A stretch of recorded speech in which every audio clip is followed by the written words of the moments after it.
नमस्कार विद्यार्थियों, स्वागत करती हूँ आपका पीरी YouTube channel GK special class में आपका। हम क्या पढ़ेंगे? मौर्य साम्राज्य। क्या पढ़ रहे हैं विद्यार्थियों? मौर्य साम्राज्य। हमारे हेडिंग डली हुई है मौर्य साम्राज्य। हमने जस्ट अभी शुरू किए हैं। पिछली क्लास में हमने क्या क्या पढ़ा, एक बार मैं वो रिपीट कर देती हूँ, फिर हम चलेंगे आगे। चलो, सबसे पहले हमने क्या पढ़ा था विद्यार्थियों? मौर्य साम्राज्य। मौर्य साम्राज्य में हम कितने शासन मतलब कितने वंश पढ़ेंगे, कितने राजा पढ़ेंगे? तो सबसे पहले पढ़ेंगे हम चंद्रगुप्त, फिर बिंदुसार, फिर अशोक मौर्य। चंद्रगुप्त मौर्य, बिंदुसार मौर्य, अशोक मौर्य। तो क्या सीधा आज हम चंद्रगुप्त? नहीं, अभी हम बेसिक तैयार कर रहे हैं विद्यार्थियों। मौर्य साम्राज्य में मैं गारंटी ले रही हूँ, हर एग्जाम में 1 या 2% आपके आएगा तो आएगा, और मैं जो पढ़ा रही हूँ उसमें से बाहर 1 भी % नहीं जाएगा, ये मेरी गारंटी है। तो चलो विद्यार्थियों, अब हम क्या पढ़ेंगे? मौर्य साम्राज्य का सबसे पहले हमने पिछली क्लास में क्या पढ़ा था? संस्थापक। तो क्या मैं सारी बातें रिपीट नहीं करूंगी, 1-2 मोस्ट बातें रिपीट कर देती हूँ ताकि आपको याद आ जाए फिर से। मौर्य साम्राज्य का संस्थापक कौन था? चंद्रगुप्त मौर्य। मौर्य साम्राज्य का संस्थापक कौन था? चंद्रगुप्त मौर्य। फिर हमने पढ़ा था मौर्य साम्राज्य का महानतम शासक कौन था? अशोक मौर्य। कौन था? अशोक मौर्य। फिर हमने पढ़ा था मूल स्थान। मौर्य साम्राज्य का मूल स्थान क्या है? पीपलीवन, नेपाल। पीपलीवन, नेपाल। फिर हमने पढ़ा था राजधानी। मौर्य साम्राज्य की राजधानी कौन सी है? पाटलिपुत्र। तो पाटलिपुत्र का प्राचीनतम नाम क्या था? कुसुमपुरा। क्या था? कुसुमपुरा। तो पाटलिपुत्र को पोलिब्रोथा किसने बोला था? पाटलिपुत्र को पोलिब्रोथा किसने बोला था? मेगस्थनीज ने। किसने बोला था? मेगस्थनीज ने। किसमें बोला था? इंडिका पुस्तक में। फिर हमने क्या पढ़ा था विद्यार्थियों? मौर्य साम्राज्य का राजकीय भाषा कौन सी है? प्राकृत। मौर्य साम्राज्य की राजकीय भाषा कौन सी है? प्राकृत। तो राजकीय चिन्ह कौन सा है? मयूर। राजकीय चिन्ह कौन सा है? मयूर। धर्म यानी कौन कौन से राजा पढ़ेंगे हम? चंद्रगुप्त मौर्य, बिंदुसार मौर्य, अशोक मौर्य। फिर हमने पढ़ा था राज्य या प्रांत। राज्य या प्रांत को क्या बोलते हैं? चक्र या रथ बोलते हैं। जिला को क्या बोलते हैं? विषय या आहार। विषय या आहार किसको बोलते थे? जिला को। कौन? मौर्य साम्राज्य। और आज हम पढ़ेंगे इतिहास की जानकारी के स्रोत, यानी विद्यार्थियों में आपको समझाऊंगी सब कुछ यही पढ़ेंगे हम। यही विद्यार्थियों डायग्राम आप बनाना, और इसमें से आपको एक पॉइंट निकाल के हम पढ़ेंगे। फिर हम क्या पढ़ेंगे? फिर हम राजा बन देंगे, चंद्रगुप्त मौर्य, बिंदुसार, अशोक मौर्य। पहले ये सब कुछ पढ़ेंगे। तो क्या इतना ही नहीं, इसको एक को पढ़ेंगे हम निकाल के। तो आज की ये हेडिंग तो आपके डली हुई है। मौर्य साम्राज्य टाइम है 322 ईसा पूर्व से 185 ईसा पूर्व। 322 ईसा पूर्व से 185 ईसा पूर्व मौर्य साम्राज्य। ये शायद आपको नहीं दिख रहा है, कट गए आपके, तो देख लो। फिर आपको यहाँ से लिखना है आज इतिहास की जानकारी के स्रोत। इतिहास की जानकारी के स्रोत आपको यहाँ से लिखना है विद्यार्थियों।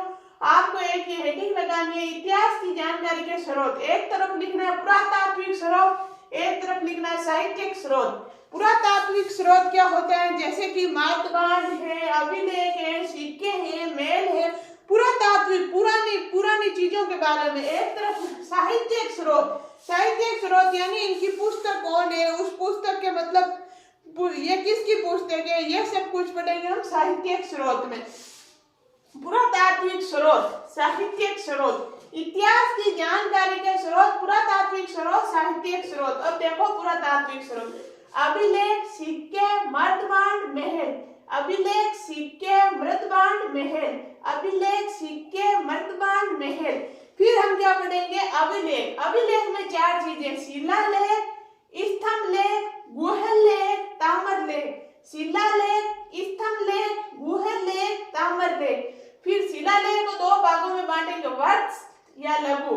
वर्त शिलालेख, लघु शिलालेख। स्तंभलेख को 2 भागों में बांटेंगे, वर्त स्तंभलेख, लघु स्तंभलेख। तो विद्यार्थियों हम पहले अभी मैं आपको समझा रही हूँ, फिर मेरे पास ये डायग्राम नहीं रहेगा रोज, आपके पास तो रहेगा, तो आप तो पीछे जाके देख सकते हो, लेकिन एक बार समझ जाना। पुरातात्विक स्रोत, अभिलेख। तो हम क्या पढ़ने वाले हैं विद्यार्थियों? सबसे पहले हम ये पढ़ेंगे अभिलेख। अभिलेख में हम पढ़ेंगे शिलालेख, वर्त शिलालेख, लघु शिलालेख। फिर ये पढ़ेंगे स्तंभलेख, फिर गुहलेख, फिर ताम्रलेख।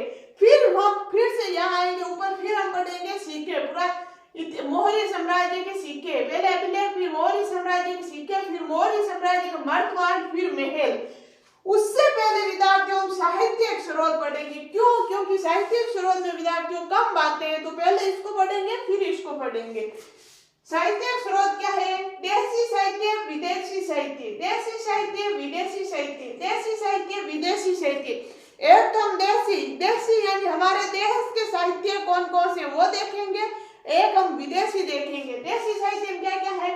ब्राह्मण ग्रंथ, बौद्ध ग्रंथ, जैन ग्रंथ, तमिल ग्रंथ। ब्राह्मण ग्रंथ, बौद्ध ग्रंथ, जैन ग्रंथ, तमिल ग्रंथ। और आज विद्यार्थियों अब हम क्या पढ़ेंगे? देशी साहित्य यानी हमारे देश के साहित्यिक स्रोत पढ़ेंगे देशी साहित्य में, जिसमें हम सबसे पहले पढ़ेंगे ब्राह्मण ग्रंथ। ब्राह्मण ग्रंथ में कौन कौन से साहित्य वो देखेंगे, फिर हम पढ़ेंगे बौद्ध ग्रंथ, फिर हम पढ़ेंगे जैन ग्रंथ, फिर हम पढ़ेंगे तमिल ग्रंथ, फिर हम देखेंगे विदेशी साहित्य। तो यह है साहित्यिक स्रोत। फिर हम यहाँ से पढ़ना शुरू करेंगे पुरातात्विक स्रोत और ये बातें पढ़ेंगे। तो विद्यार्थी एक बार इस डायग्राम को बनाओ, फिर हम आगे बढ़ रहे हैं। चलो बनाओ, लिखो इतिहास की जानकारी के स्रोत। एक तरफ लिखना पुरातात्विक स्रोत, एक तरफ लिखना साहित्यिक स्रोत। अभिलेख, पुरातात्विक स्रोत में लिखना अभिलेख, सिक्के। पुरातात्विक स्रोत से विद्यार्थी यहाँ से ये खींचना, ऐसे खींच के ये चार लिखना, अभिलेख, सिक्के, मृतबान, महल। फिर अभिलेख से ये चार और खींच के लिखना, शिलालेख, स्तंभलेख, गुहेलेख, ताम्रलेख। शिलालेख, स्तंभलेख, गुहेलेख, ताम्रलेख। फिर शिलालेख से खींच के दो लिखना, वृत्त लघु, और स्तंभलेख से वृत्त लघु। फिर इधर आना विद्यार्थियों साहित्यिक स्रोत, देशी साहित्य, विदेशी साहित्य, देशी साहित्य, विदेशी साहित्य। तो विदेशी साहित्य हमने नहीं लिखा, क्या हम भूल गए? नहीं। जब हम इसमें दो के बारे में लिखना है, तो जब हम लिखेंगे तब आपको मैं बता दूंगी, वहीं डायरेक्ट लिखेंगे, यहाँ नहीं लिखूंगी। देशी साहित्य में लिखना ब्राह्मण ग्रंथ, बौद्ध ग्रंथ, जैन ग्रंथ, तमिल ग्रंथ। ब्राह्मण ग्रंथ, बौद्ध ग्रंथ, जैन ग्रंथ, तमिल ग्रंथ। तो विद्यार्थियों आप अच्छे से इस डायग्राम को सहित बना लिया होगा। चलो अब आगे चल रहे हैं हम। चलो विद्यार्थियों आपने बना लिया होगा इतिहास की जानकारी के स्रोत, पुरातात्विक स्रोत, साहित्यिक स्रोत। ये बातें पुरातात्विक स्रोत की, ये बातें साहित्यिक स्रोत की। अब हम यहाँ से शुरू करेंगे।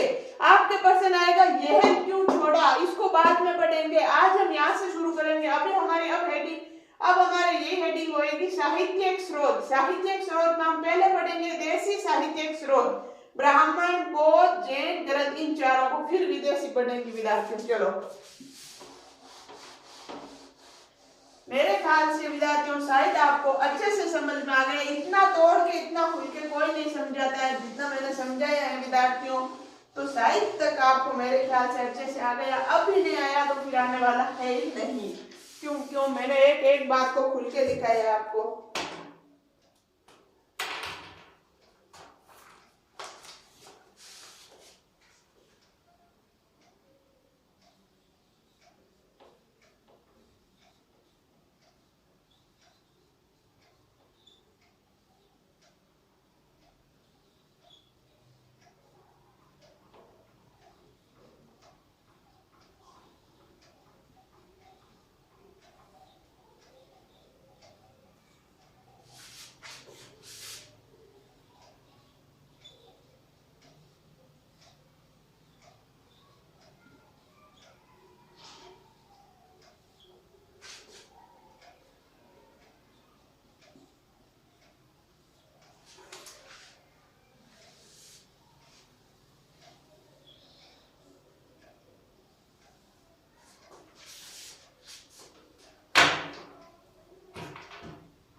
आगे देखो विद्यार्थियों, अगली आपको हेडिंग लगानी है मौर्य काल की जानकारी देशी साहित्यिक स्रोत। मौर्य काल की जानकारी के देशी, मौर्य काल की जानकारी के देशी साहित्यिक स्रोत। अभी आपको मैंने बताया था, पहले हम इधर से पढ़ेंगे जानकारी के साहित्यिक स्रोत, फिर हम पढ़ेंगे पुरातात्विक स्रोत। तो यहाँ से मौर्य काल की जानकारी के देशी साहित्यिक स्रोत, जिसमें एक नंबर लेना है ए बड़ा ब्राह्मण ग्रंथ। ब्राह्मण ग्रंथ में एक नंबर है मत्स्य पुराण। मत्स्य पुराण क्या है विद्यार्थियों, आपको पता है, ग्रंथ है मत्स्य पुराण, जिसकी जानकारी, जिसमें किसकी जानकारी मिलती है, मौर्य काल की जानकारी मिलती है। फिर है अर्थशास्त्र, जिसके अर्थशास्त्र क्या है किताब, रचनाकार कौन है, यह भी मत्स्य पुराण की बुक है विद्यार्थियों, ऐसे में समझना। अर्थशास्त्र रचनाकार चाणक्य, इन्हीं का नाम है विष्णुगुप्त, इन्हीं का नाम है कौटिल्य, इन्हीं का नाम है दिक्सम।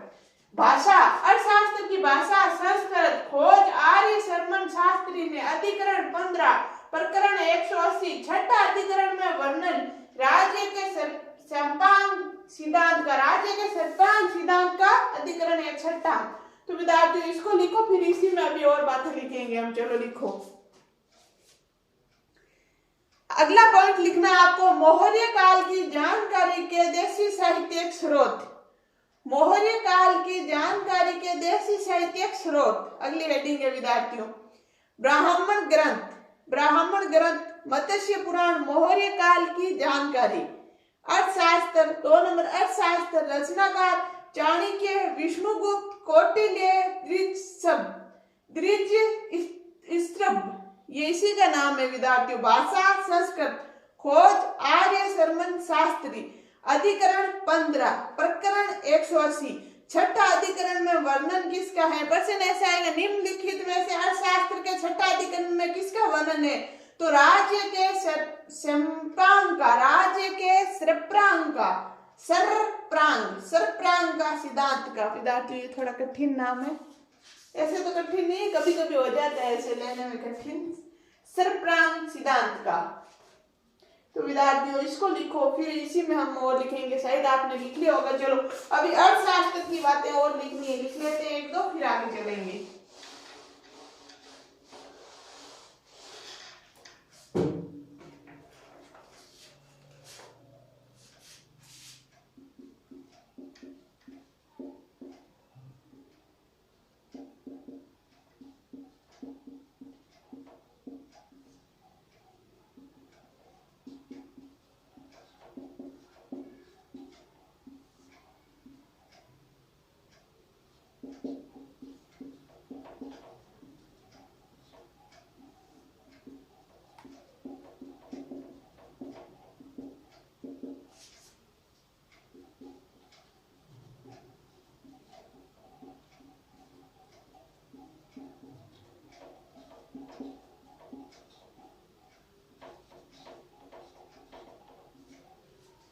आगे देखो विद्यार्थियों, दो बातें और लिखना। इसी अर्थशास्त्र में तुलना, ये किसकी तुलना करती है, किसके बराबर है, तो दे प्रिंस किसकी है, मैं ख्याल लिखी दे प्रिंस। पॉलीरिक्स, पॉलीरिक्स किसके, अरस्तु की पॉलीरिक्स की तुलना करती है। विषय वस्तु, अर्थशास्त्र की विषय वस्तु क्या है, राजनीतिक जीवन। क्या है, राजनीतिक जीवन। तो विद्यार्थियों ये दो हो गई, दो को हटा के तीसरी बुक लिखेंगे हम इसी में, ब्राह्मण ग्रंथ में। अभी सॉरी ये मैंने हटा दिया, ब्राह्मण ग्रंथ फिर से लिख देती हूँ।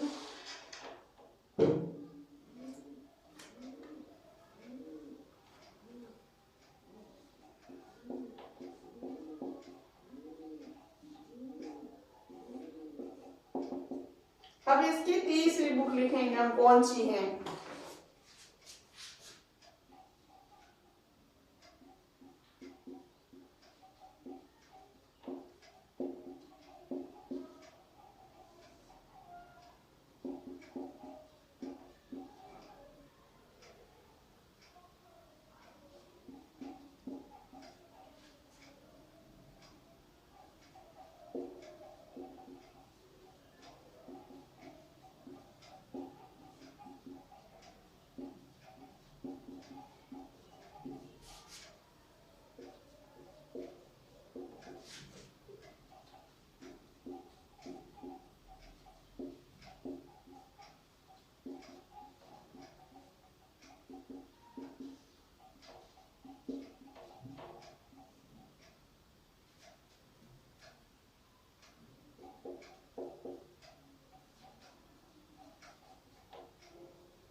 विद्यार्थियों तीसरी किताब इनकी है व्रत कथा मंजरी। व्रत कथा मंजरी, व्रत कथा मंजरी किसकी? ज्ञानेंद्रिय की। ज्ञानेंद्रिय की किसकी? ज्ञानेंद्रिय की।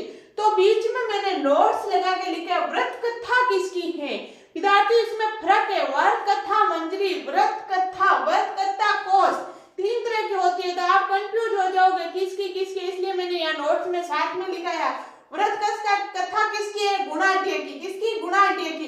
व्रत कथा कोश हरिसेन की। हरिसेन की। हरिसेन की कौन सी है? व्रत कथा कोश।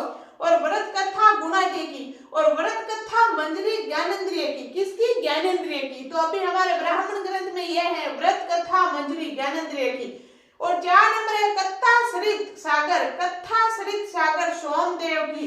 5 नंबर है मुद्रा राक्षस विशाख दत्त की। किसकी? विशाख दत्त की। कौन सी? मुद्रा राक्षस। ये टीका है ढूंढीराज की। ढूंढीराज टीका। टीके क्या होता है मैंने पहले भी समझाया था, अभी और समझा देती हूँ।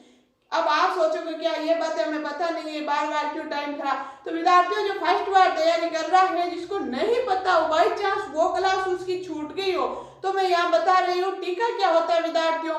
बड़ी बुक की छोटी बुक बनाने वाली होती है टीका। जैसे कि आपने एक बुक लिखी, इतनी बड़ी एक बुक लिख दी आपने, जिसका कोई XYZ जो भी नाम हो, उसमें से छांट के बातें कुछ। और मेरी एक छोटी सी बुक है जिसको क्या बोलेंगे, उस पे टीका, यानी आपकी बुक पे टीका। आपकी बुक में से छांट के जो बातें मैंने लिखी है वो टीका है। तो किस पे टीका? किससे है? ढूंढीराज की।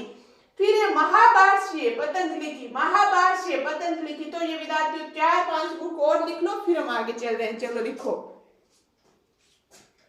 व्रत कथा मंजरी, आगे लिखना ज्ञानेंद्रिय, नोट्स लगा के लिखना व्रत कथा गुणाढ्य, फिर नोट्स लगा के लिखना व्रत कथा कोश हरिसेन, फिर आगे चौथी देखना कथा सरित सागर सोमदेव, फिर मुद्रा राक्षस विशाख दत्त टीका ढूंढीराज, फिर महाभाष्य पतंजलि। शायद विद्यार्थियों आपने लिख ली होगी। चलो आगे चल रहे हैं। ये हो गया हमारे ब्राह्मण ग्रंथ। क्या हो गया? ब्राह्मण। अब हम बौद्ध ग्रंथ, जैन ग्रंथ उनकी पढ़ेंगे। तो ये ब्राह्मण ग्रंथ की हो गई। ये विद्यार्थियों हमने 6 लिखी हैं। कितनी लिखी है? 6 बुक लिखी हैं। तो शायद आपको अच्छे से समझ आ गई होगी विद्यार्थियों। चलो आगे चलते हैं।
आगे लिखे हैं विद्यार्थियों, बहुत ग्रंथ का साहित्यिक स्रोत, बहुत ग्रंथ। आगे देखो विद्यार्थियों, बहुत ग्रंथ क्या है, बी। ए तो हो गया हमारे ब्राह्मण ग्रंथ, अब बी बहुत ग्रंथ, जिसमें एक नंबर है महाप्री निसरण सूत्र। तोड़ के बता रही हूँ, मा में हा पे री नी से के ऊपर वाली रे णे सूत्र, महाप्री निसरण सूत्र। 2 नंबर है मिलिंद पन्नो, जो नागसेन कौन था, बौद्ध भिक्षु। नागसेन कौन था, बौद्ध भिक्षु की, मिलिंद पन्नो। आर्य मंजूश्री मूल क्लब की, आर्य मंजूश्री मूल क्लब की। महाबोधिवंश, महाबोधिवंश। लामातारानाथ ग्रंथ, लामातारानाथ ग्रंथ कंजूर या तंजूर की। सिहेली ग्रंथ, श्रीलंका, कोष्टक में श्रीलंका लिख लेना, सिहेली ग्रंथ दीपवंश या महावंश की। तो विद्यार्थियों इसका स्क्रीनशॉट लो, इसको लिखो, फिर हम आगे चलेंगे।